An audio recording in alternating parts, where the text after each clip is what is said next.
আমাদেরকে গ্র্যাচুইটি প্রদান করা হয়েছে, মানে দেওয়া হচ্ছে, মানে স্বীকৃতি দিয়েছে। গ্র্যাচুইটি কাদের দিয়ে? যারা সরকারি কর্মচারী, এমপ্লয়ি, যারা কর্মরত অবস্থায় আছে, তারা ওনারা পেনশন যাচ্ছেন, তাদেরকে এককালীন 20 লাখ 25 লাখ করে দেওয়া হয়। তাহলে আমাদেরকে সরকার কি দিয়েছে? সেইভাবে সেই কর্মচারীদের মধ্যে আমাদের সবাইকে কি গ্র্যাচুইটি প্রদান করেছে। তো গ্র্যাচুইটি দেওয়ার কারণ হলো আপনারা সমকাজে সমবেতন রেগুলার হয়েছেন, কিন্তু এখন ওনারা স্বীকৃতি আরেকটা দিতে চাচ্ছে না, আপনারা গ্র্যাচুইটি দিচ্ছে কিন্তু আপনাদের রেগুলার করতে চাইছে না।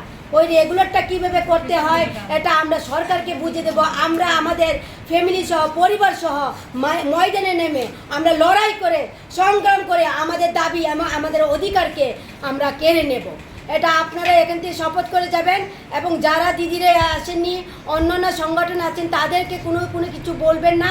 ওনারা যখন দেখবেন আমরা ময়দানে নেমে গেছি, আমাদের দাবিটা পাওয়ার আমরা কাছে এসেছি, তখন ওনারা এমনিতেই আসবে। একে অপরের নিন্দা আমরা করব না। কিন্তু আরেকটা বলছি, বিএমএস বলছি, আমরাও ছিলাম বিএমএস সংগঠনের আওতায়। এখানে কি আছে? বিএমএস মানে ভারতীয় মজদুর সংঘ। আমরা মজদুর নই, আমরা কর্মচারী। মনে রাখতে হবে, আমরা মজদুর নই।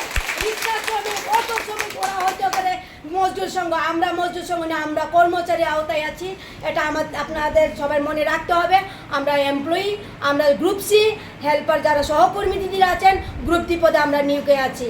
তাহলে আপনারা আজকে শপথ নিয়ে যাবেন, আমরা কোথাও যাব না। আমাদের এই নারী শক্তি, ঐক্য শক্তিকে জোর করে আমরা একতা হয়ে লড়াই করে আমাদের দাবিগুলোকে, অধিকারকে আমরা আনবো ছিনিয়ে।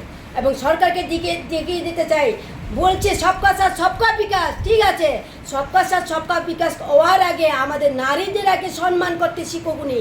নারীদের সম্মান করলে সবকা সাথ সবকা বিকাশ সবটাই পুরা হবে। কিন্তু এখনও কিন্তু উনি করছেন না। ওনাদের মাথার তরঙ্গ লড়েছে। ওনারা 45 কোটি 47 কোটি টাকা লাগবে হিসাব করছে বসে। কোন সরকার কি করলো আমরা দেখে লাভ নাই। আমাদের দাবি, আমাদের অধিকার ওনাদেরকে দিতে হবে। এই শপথ রাখবেন।